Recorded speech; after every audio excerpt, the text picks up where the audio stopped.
গণমাধ্যমকে মুক্তভাবে কথা বলার সুযোগ দিতে হবে। গণমাধ্যমের স্বাধীনতাই গণতন্ত্রকে শক্তিশালী করতে পারে। গণমাধ্যমকে কোনোভাবেই বৈষম্যের শিকার হতে দেয়া যাবে না। শনিবার সন্ধ্যায় বাংলাদেশ অনলাইন মিডিয়া অ্যাসোসিয়েশন এর ফার্মগেট কার্যালয়ে প্রতিষ্ঠানের ১ যুগ পূর্তি উপলক্ষে আয়োজিত অনুষ্ঠানে প্রধান অতিথির বক্তব্যে বিএনপি চেয়ারপারসনের উপদেষ্টা ও ঢাকা বিশ্ববিদ্যালয়ের অধ্যাপক সুকমল বড়ুয়া এসব কথা বলেন।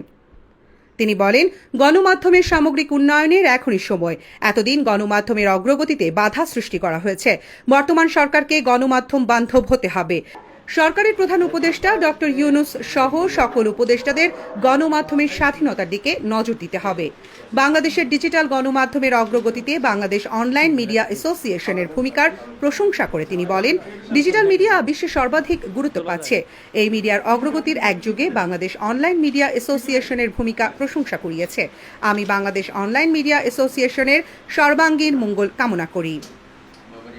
বাংলাদেশের বৃহৎ রাজনৈতিক দল হিসেবে বিএনপির পক্ষ থেকে স্বাধীন গণমাধ্যম প্রতিষ্ঠায় বাংলাদেশ অনলাইন মিডিয়া অ্যাসোসিয়েশনের সকল উদ্যোগকে পৃষ্ঠপোষকতার প্রতিশ্রুতিও দেন ঢাকা বিশ্ববিদ্যালয়ের প্রবীণ এই শিক্ষক।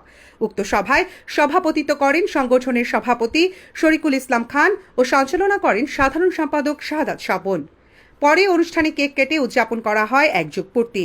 এ সময় উপস্থিত ছিলেন অ্যাসোসিয়েশনের সহ সভাপতি রাশিদুল হাসান বুলবুল, পলিটিক্স নিউজের সালেহ আহমেদ, রশিদ অলোক, ইএনবি নিউজের মনিরুজ্জামান জুয়েল, নোয়াখালী টিভির পরিচালক হামিদ রনি, ফটো নিউজের আবু সুফিয়ান রতন, সোনার বাংলা টিভির সাব্বির আহমেদ রনি, চ্যানেল 93 জাহাঙ্গীর আলম তুষার, RH সেন্টারের নির্বাহী পরিচালক আনিস উদ্দিন, primenews.com এর রাশেদ বাবু, হাবিবুর রহমান কামাল সহ আরও অনেকে। Desk report, Noakhali TV. Noakhali TV, বৃহত্তর নোয়াখালীর প্রতিচ্ছবি।